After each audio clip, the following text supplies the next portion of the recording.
የኢትዮጵያን መንግስት በሁሉም አቅጣጫ ለማጥቃት የተሰናዱትን የጽምዶ ኃይሎች ለመበተን አየር ኃይሉ በተጠንቀቅ ሆኗል። የአየር የበላይነቱን የያዘው የጄኔራል ይልማ መርዳሳው ተቋም የእስራኤል የቱርክና ራሻ ሰራሽ የአየር ትጥቆችን እስከ አፍንጫው ታጥቋል። በተለይም ፑቲን የሚመኩባቸውን የአየር ትጥቆች በመታጠቅ የቀጠናው ኃያል እየሆነ ነው። ሰማዩ በቁጥጥር ስር ውሏል። የኢትዮጵያ ጀቶች ደመናውን ተፈናጠው ሰማዩን ተቆጣጥረውታል። ጠላት ያፍር ዘንድ ጊዜ ሆኗል። በዓለም ላይ ራሻ ብቻ የታጠቀችው ቄንጠኛ ድሮን ኢትዮጵያ እጅ ገብቷል። ኢትዮጵያ ኃያልነቷን የሚመጥኑ ትጥቆችን ሁሉ በእጇ አስገብታለች። በብርቱ ዲፕሎማሲ ባላንጣ ከሚባሉ እርስ በርስ ከማይግባቡ ሀገራት ጭምር ብሔራዊ ጥቅሟን ለማስከበር አብራ እየሰራች ነው። እስራኤልና ኢራን ዓይንህን ላፈር የሚባባሉ ባላንጣዎች ቢሆኑም ኢትዮጵያ ግን ሁለቱንም ሀገራት በብልሃት ይዛ ከሁለቱም ሀገራት ትጥቆችን አስገብታለች። ከኢራኑ ሙሃጀር ሲክስ እስከ ቱርኩ ባይራክታር ቲቢቱ ድረስ ከሩሲያ ኦሪዮን ኢ እስከ ጄኤፍ 10 ድረስ ያሉ በአሁኑ ወቅት ዓለም ላይ ጥቅም ላይ እየዋሉ ያሉ የአየር ላይ ትጥቆችን አስገብታለች። ይህ ሁሉ ዝግጅት ለሁለት ነገር ነው፣ ለቀይ ባህርና ለሰላም። አባይን የገሩ እጆች ቀዩን ባህር ለመግራት እየታተሩ ነው። ታላቁን ታሪካዊ ስህተት ለማረም ዝግጅቱ አይሏል። ኢትዮጵያ ወቅቱን ጠብቃ ያነሳችው የባህር በር ጥያቄን ለማስመለስ የጦሯን ጡንቻ እያፈረጠመች ነው። በዚህም የሰራዊቷ ትከሻ የዘመነን ቴክኖሎጂ በተላበሰ መልኩ ሰፍቷል። ጄኔራል ይልማ መርዳሳ ይህንን ሀቅ አረጋግጠዋል። ኢትዮጵያ እንደ እቶን እሳት የሚፋጅ አይበገሬና አይነክ የጦር ሰራዊት እየገነባች ነው። ጡንቻዋን ከሀያላኑ እኩል ለማለካካት የዘመኑን ቴክኖሎጂ የሚመጥኑ ትጥቆችን እየታጠቀች ነው። ከነዚህ መሃል ሩሲያና ኢትዮጵያ ብቻ የታጠቁት ቁጥር 1 ድሮን ይጠቀሳል። አንድ ሰሞን እስራኤልን ያስጨነቁ የኢራን ሙሃጀር ሲክስ ሚሳይሎችም የኢትዮጵያ ንብረት ናቸው። በዚህ ጥንቅር ሶስቱን የኢትዮጵያ ሚስጥራዊ የአየር ትጥቆች ቴክኒካዊ ክህሎታቸውን በስፋት እንዳስሳለን። በሰሜን ኢትዮጵያ አዲስ ጦርነት ከፈነዳ በኢትዮጵያ በኩል ጥቅም ላይ ሊውሉ የሚችሉ የአየር ትጥቆችን እንመለከታለን። አስመራን ለማደባየት 15 ደቂቃዎችን ብቻ ስለሚፈጅበት የአየር ኃይል ትጥቅ እስካሁን ያልሰማችሁትን ወታደራዊ ሚስጥር እናጋራችኋለን። አብራችሁን ቆዩ።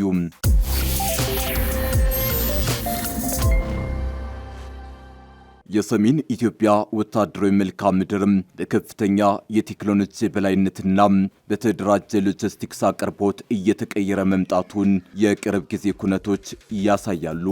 በተለይም የኢትዮጵያ አየር ኃይል በትግራይ ክልል እያካሄደ ያለው ያልተቋረጠ የድሮን ቅኝትና ተከታታይ ጥቃቶች ጦርነቱ ከምድር ውጊያ ይልቅ ወደ አየር የበላይነት መሸጋገሩን በግልጽ የሚያመላክት ነው።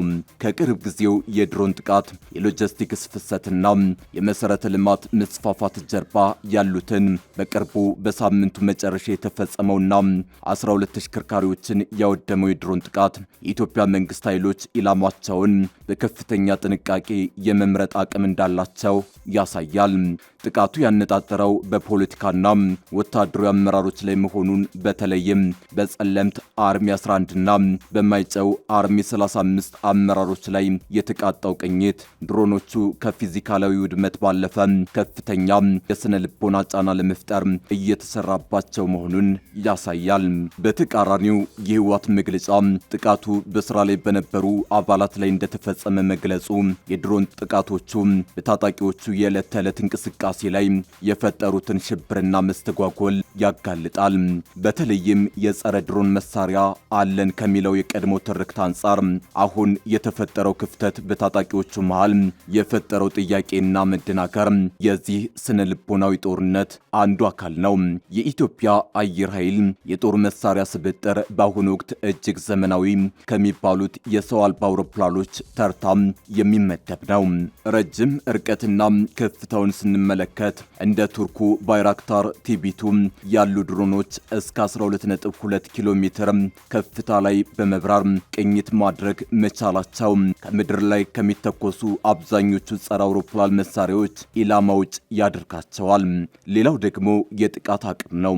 ድሮኖቹ ከ6.5 ኪሎ ግራም እስከ 22 ኪሎ ግራም የሚመዝኑ ትክክለኛ ኢላማ መምቻ ቦምቦችንና ሚሳይሎችን መሸከም መቻላቸው ኢላማዎችን በነጥብ ለማውደም ያስችላቸዋል።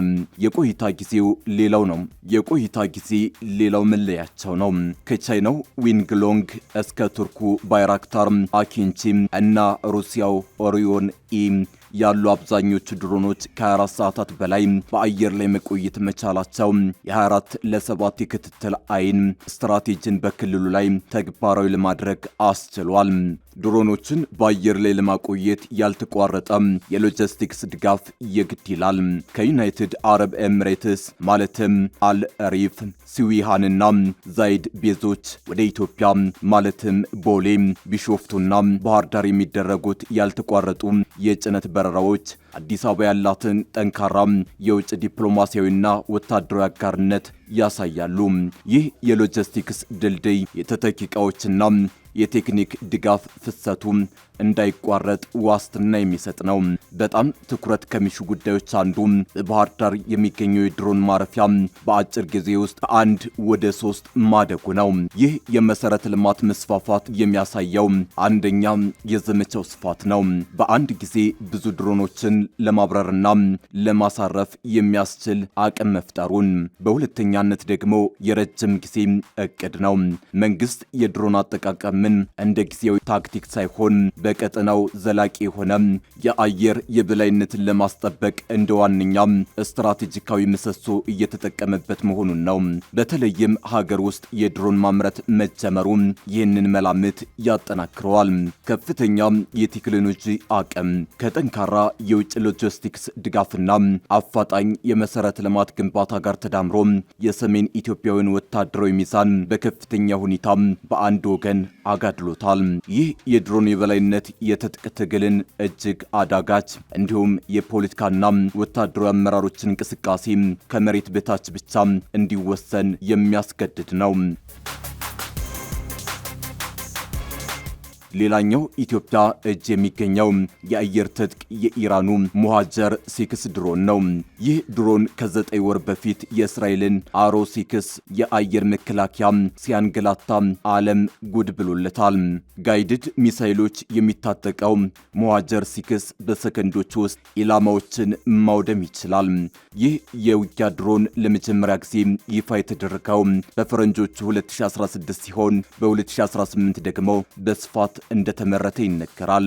ኢትዮጵያ በእጇ ያስገባችው የሰሜኑ ጦርነት በተቀሰቀሰበት ወቅት እንደሆነ ይነገራል። እነዚህ ድሮኖች በትግራዩ ጦርነት ወቅት የጦር ሜዳውን ውጤት በመለወጥ ረገድ ትልቅ ሚናን ተጫውተዋል። ክንፉ 10 ሜትር የሚረዝመው ድሮኑ ቁመቱ ከ5 ሜትር በላይ መሆኑ ይነገራል። ሙሃጀር 6 ድሮን የቅኝትና የውጊያ ተልዕኮችን የማከናወን አቅምም ያለው ነው። በሰዓት 200 ኪሎ ሜትር የሚከንፈው ሙሃጀር 6 የውጊያ ድሮን በተከታታይ 12 ሰዓታትን በተልዕኮ ውስጥ የመቆየት አስገራሚ ብቃት አለው። ከመሬት እስከ 15000 ጫማ ከፍታ ላይ የመብረር አቅም ያለው ድሮኑ አንድ ጊዜ በሞላው ነዳጅ ከ900 ኪሎ ሜትር የመብረር አቅም እንዳለውም ነው የተነገረው። በውጊያ ወቅትም ጋይድድ ሚሳይሎች የሚታጠቀው ሙሃጀር 6 በሰከንዶች ውስጥ ኢላማዎቹን ማውደም ይችላል ተብሏል። ሙሃጀር 6 ቃይም የተሰኙ ጋይድድ ሚሳይሎች የሚታጠቅ ሲሆን ኢላማውን በከፍተኛ ብቃት በሰከንዶች ውስጥ ወደ ፍርስራሽነት የመቀየር አቅም አለው። በኮድስ አቪሽን የሚመረተው ሙሃጀር 6 አየር ላይ ከወጣ እስከ 300 ኪሎ ሜትር ርቀት መሸፈን እንደሚችል ይነገርለታል። ሙሃጀር 6 እስከ 40 ኪሎ ግራም ክብደት ጭኖ 18000 ጫማ ከፍታ ድረስ ተነስቶ ለ12 ሰዓታት አየር ላይ ሊቆይ ይችላል። ሚግ 21 ላይ ቁመው የቀሩ ሀገራት ኢትዮጵያ ይህን ድሮን መታጠቋን ሲሰሙ ምን ሊሉ ይችላሉ የሚለውን ጥያቄ እያሰላሰልን ሌላኛውን የኢትዮጵያ ድሮን እናስቃኛቸው። ሌላኛው ኢትዮጵያ በእጇ ያስገባቸው ቱርክ ሰራሹ ባይራክታር ቲቢ2 ድሮን ነው። ባይካር ዲፌንስ የሚያመርተው ይህ ድሮን እስከ 150 ኪሎ ግራም ክብደት ይዞ መብረር የሚችል ሲሆን እስከ 300 ኪሎ ሜትር ርቀት ውስጥ ሆኖ ድሮኑን መቆጣጠር ይቻላል። በአምራቹ ድረገጽ ላይ እንደሰፈረው የዚህ ድሮን ክንፍ ርዝመት 12 ሜትር፣ ቁመቱ 2.2 ሜትር፣ ርዝመቱ 6.5 ሜትር ሲሆን 300 ሊትር ነዳጅ የሚያዝ አቅም አለው።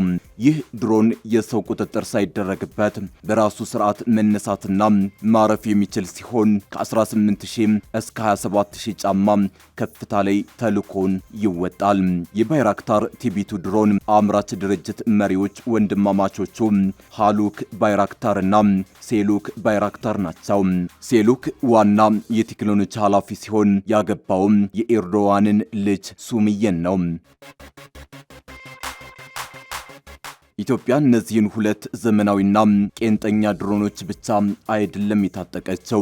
የቻይናው ዊንግሎንግ ድሮንንም በእጇ እንዳስገባች መረጃዎች ይጠቁማሉ። ቻይና ዊንግሎንግ 2 የተሰኘውና ለውጭ ገበያ በማሰብ ያመረተችው ድሮን በመካከለኛ ከፍታ ላይ ረጅም ጊዜ መቆየት ከሚችሉት ምድብ ውስጥ የሚካተት ድሮን ነው። እንደ ሳይንስ ዳይሬክት ከሆነ ይህ ድሮን በአማካኝ ከ10000 እስከ 30000 ጫማ ከፍታ መካከል ለተከታታይ ከ4 እስከ 48 ሰዓት የሚበር ሰው አልባ አውሮፕላን ነው። በቻይናው አቪዬሽን ኢንዱስትሪ ኮርፖሬሽን የሚመረተው ዊንግሎንግ 2 ድሮን ቦምቦችን፣ ሮኬቶችንና ከአየር ወደ ምድር የሚወነጨፉ ሚሳይሎችን መታጠቅ ይችላል። 11 ሜትር ርዝመትና 4.1 ሜትር ቁመት ያለው ይህ ድሮን ክንፎቹ 20.5 ሜትር ስፋት አላቸው። በሰዓት 370 ኪሎ ሜትር በሆነ ፍጥነት ለተከታታይ 20 ሰዓታት አየር ላይ መቆየት ይችላል። የሳተላይት ግንኙነት የተገጠመለት ይህ ድሮን በ1500 ኪሎ ሜትር ራዲየስ ውስጥ ቁጥጥር ሊደረግበት ይችላል። ለስለላ ወይም የጥቃት ተልዕኮችን እንዲወጣ የተፈበረከው ዊንግሎንግ 2 እስከ 480 ኪሎ ግራም ክብደት ያላቸውን 12 ቦምቦች ወይም ሚሳይሎችን መታጠቅ ይችላል። ሌላው እዚህ ጋር የሚጠቀሰው ራሻ ሰራሹ ኦሪዮን ኢ ዘመናዊ ድሮን ነው። እንደ ቻይናው ዊንግሎንግ እና እንደ ቱርኩ ባይራክታር ጨለማ የሚያግደው አይደለም። በአሁኑ ወቅት የድሮን ቴክኖሎጂ እጅግ ተራቋል። በተለይም በስለላና በጦርነት ድሮኖች እጅግ ወሳኝ ጨዋታ ቀያሪ ሆነዋል። ከነዚህም መካከል የሩሲያው ኦሪዮን ኢ የስለላና የጥቃት ድሮን ተጠቃሽ ነው።